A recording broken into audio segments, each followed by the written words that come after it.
धर्माची लिहिली फाडी असा असणारा परमात्मा किंबहुना यदा यदा हि धर्मस्य ग्लानिर्भवति भारत अभ्युत्थानम धर्मस्य तदात्मानं सृजाम्यहम. परमात्मा तुमच्या आमच्यावरती प्रत्येकावरती उपकार करतो, परंतु ऐका गड्या, तुमच्या आमच्यावरती उपकार सांगितले, आई वडिलांचे उपकार, संतांचे उपकार, देवाचे उपकार, परंतु हे उपकार ठेवायचे नसतात. शास्त्रामध्ये काही गोष्टी सांगितल्या, अग्निशेषम ऋणशेषम, ह्या गोष्टीचा उपकार ठेवायचा नसतो. अग्नी शिल्लक ठेवायचं नाही. आता माता मौल्या, आता नवीन नाही बरं का, आता नवीनला चुलच माहिती आहे का नाही सांगता येत नाही, परंतु जुन्या आजी बसले असतील त्यांना माहिती आहे, जुन्या काळामध्ये जर चूल पेटवली तर अग्नी शिल्लक ठेवायचे का हो पाठीमाग स्वयंपाक झाल्याच्या नंतर? का? जर अग्नी शिल्लक ठेवला तर मग घरच जळणारही ना. अग्निशेषम म्हणून अग्नी शिल्लक ठेवायचं नाही. आणि दुसरं म्हणजे ऋणशेषम, ऋण शिल्लक ठेवायचं नाही. का? महाराज ऋण जर शिल्लक ठेवलं, महाराज सांगतात ऋण वैर हत्या हेतू न सुटे ने देता.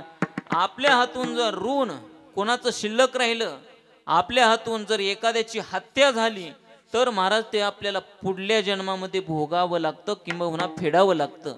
उदाहरण सांगेल आपल्याला, स्वानंद सुख निवासी सद्गुरू जोग महाराज वारकरी शिक्षण संस्थेमध्ये आम्ही जे शिक्षण घेतलं, त्या संस्थेचे अध्यापक शांती ब्रह्म गुरुवर्य मारुती बाबा कुरेकर बाबांनी आम्हाला एक प्रसंग सांगितला होता, वैकुंठवासी निकम बाबांच्या जीवनातला बरं का बाबा. म्हटले निकम बाबांनी एका विद्यार्थ्याला पेन आणायला सांगितला आणि पेन आणण्याकरता म्हणून काही 2 रुपये दिले असतील. त्या काळामध्ये रुपयाला पेन असेल. तो मुलगा गेला, पेन आणला, बाबांच्या हातामध्ये दिला. ऐका, तो पेन बाबांच्या हातामध्ये दिला आणि बाबांच्या हातामध्ये दिलेला पेन, ज्यावेळी बाबांच्या हातामध्ये त्यानं पेन दिला, बाबा म्हटले किती रुपयाला आहे? तो म्हटला बाबा 3 रुपयाला पेन आहे. किती? 3 रुपयाला पेन आहे. आणि बाबांनी दिले होते 2 रुपये. तो म्हटला बाबा असू द्या, तुम्ही आमचे गुरुच आहे, तेवढी गुरुदक्षिणा म्हणून 1 रुपया कशाला? त्यावेळी बाबांनी सांगितलं, अरे जर तुझा रुपया माझ्याकडे राहिला त्याकरता मला दुसरा जन्म घ्यावा लागेल. म्हणून सांगायचा भाव एवढा, ऋणवैर हत्या हेतू न सुटे ने देता.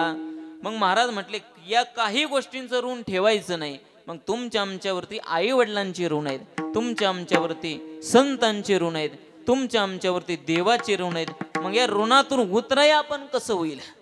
ऐका, आई वडिलांच्या ऋणातून आपण उतराई होईल कधी? त्यांनी आपल्याला जे आजपर्यंत सांगितलंय त्या मार्गावरती आपण चाललो, त्यांच्या ऋणातून उतराई हो. किंबहुना त्यांनी जे सांभाळले, महाराज पूर्वीच्या काळामध्ये आपल्या जात बाबांनी, आपल्या आई वडिलांनी पोटाला चिमटा घेऊन जमिनी राखल्या आणि त्यात जर आपण गुंट्यावारी विकल्या तर मला नाही वाटत आपल्याला त्यांचे आशीर्वाद मिळतील म्हणून. परंतु ऐका, आई वडिलांच्या उपकारातून आपण जर उतराई व्हायचं असेल तर त्यांच्या मार्गावरती चाललं पाहिजे. पुढचे उपकार आहेत ते म्हणजे संतांचे. त्या संतांच्या उपकारातून आपण कधी उतराई होऊ? संतांनी जो मार्ग दाखवून दिला, केला राज्य भारत चाली ऐसा, त्या मार्गावरती जर आपण चाललो. आणि महाराज संत महात्म्यांनी, मला तरी वाटतंय जगाच्या पाठीवर सगळ्यात सोपं तत्वज्ञान कोणी सांगितलं असेल तर ते म्हणजे संतांनी. कारण महाराज बुद्धिवादी आणि संत याच्यात थोडा बदल आहे. ज्यांच्या बुद्धीबद्दलच वाद आहे त्यांना बुद्धिवादी म्हणायचं, कारण ते काय करतात, जे सोपं आहे ते अवघड सांगतात. आणि संत काय करतात, संत जे अवघड आहे ते सोपं करतात, कारण त्यांना माहिती आहे अवघड कोणी न करी सांगता सुलभ होता गोड वाटे. म्हणून त्या संत महात्म्यांनी काय केलं, प्रत्येकाला सांगितलं तुम्ही हातामध्ये टाळ घ्या, गळ्यामध्ये विणा घ्या आणि त्या भगवंताचा नामघोष करा. सोपे हे साधन सांगितलं.